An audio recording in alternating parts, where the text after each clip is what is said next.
Adam Bandt, thanks so much for joining us. The Houston panel has just fronted a parliamentary committee, and Paris Aristotle and other members of this panel have said that Malaysia needs to be part of any solution. I'm really worried. The evidence that's given this morning, it confirms what the Greens have been saying for some time, and that is that a harsh solution where we send our international obligations overseas and lock people up on island prisons or prison islands just isn't going to work. It's not fair on the people who are involved. It destroys lives, and it's not going to stop them coming here by boats, as we're finding out. You're saying this plan isn't working, but Paris Aristotle this morning has said if you think this plan's going to work in 3 months, you're delusional. So don't you need to give this a little bit more time? Look, Australia is always going to be an attractive place for people who are fleeing the Taliban or people who are fleeing persecution or war. What we need to do is give people safer pathways here so they don't feel so desperate that they jump on boats and potentially risk their lives at sea.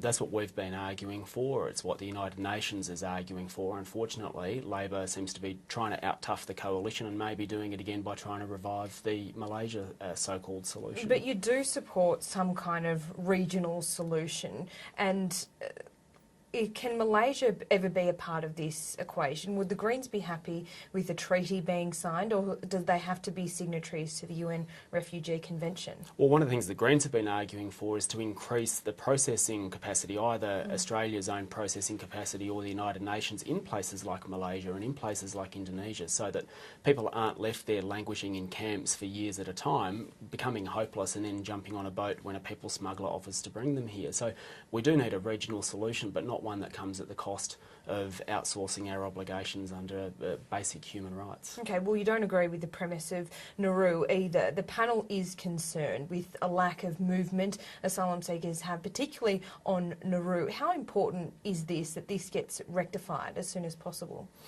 It's critical. I mean, these are people whose lives we're talking about, and we know from the history of mandatory detention that you put someone in effectively a prison for an indefinite period of time and it destroys their lives. And unfortunately, that's where Labor is taking us back to. There is a better way. We did it under Fraser, and instead of taking us back there, unfortunately, Labor's taken us back to Howard, and we're seeing the effects of it unfold day by day. Now, on this latest tragedy in the United States, you say that the automatic guns found in this town in the US are available here. Since the Port Arthur massacre and the controls that John Howard did put in place, there hasn't been any mass tragedies here in Australia. So why does there need to be more controls over these particular weapons that you say are available here?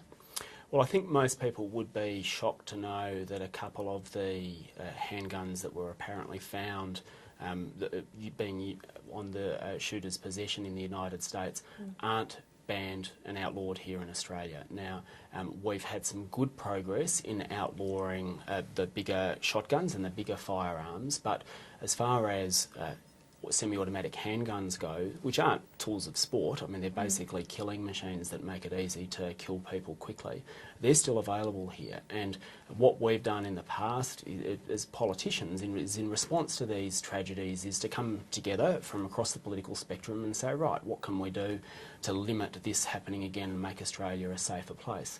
And I think now is another opportunity for politicians to come together and say, well, look, semi-automatic handguns really have no place on the streets of Australia.